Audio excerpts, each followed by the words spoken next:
السلام عليكم ورحمة الله وبركاته. ازيكم حبايبي؟ عاملين ايه؟ يا رب تكونوا بخير.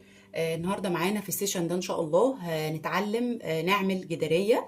جدارية سهلة وبسيطة ان شاء الله للمبتدئين. اي مبتدئة ان شاء الله تقدر تعملها وتنفذها لبيتها. فده كان هيبقى كده برضو دفعة حماسة ليها ان هي بس طبعا تكون متعلمة العقد من الفيديوهات اللي فاتت.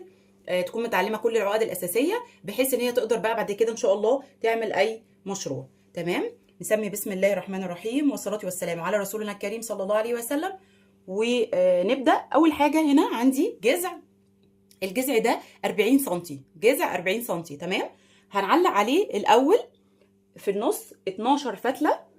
12 فتلة اهي هعلقها بعقدة البداية.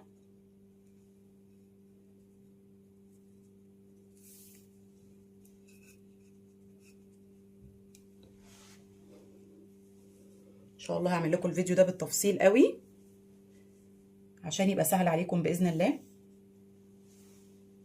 كل فتلتين كده هعلقهم يبقوا قريبين لبعض شوية بعقدة البداية اهو.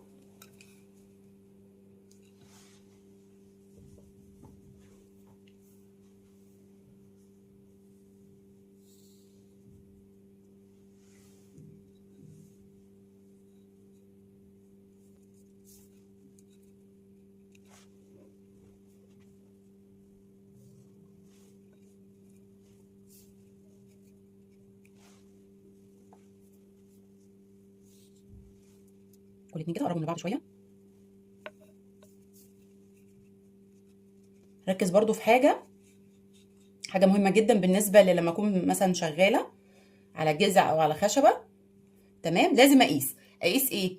أنا دلوقتي دي 40 سنتي كلها، المفروض النص بتاعها كام؟ 20. 20 يعني المفروض أنا 12 فتلة أعلق 6 يمين و6 شمال. تمام؟ عشان تبقى الشغل بتاعي يبقى مظبوط. دي برضو تركاية مهمة جدا في الشغل بتاعنا بحيث المقاسات تبقى مظبوطة.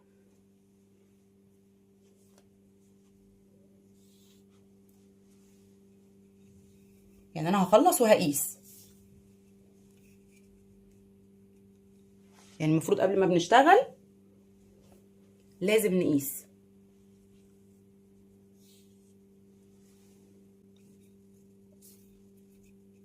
اهو.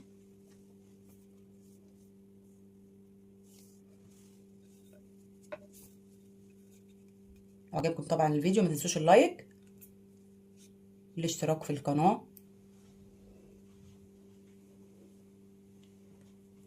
عشان يصلكم كل جديد بإذن الله.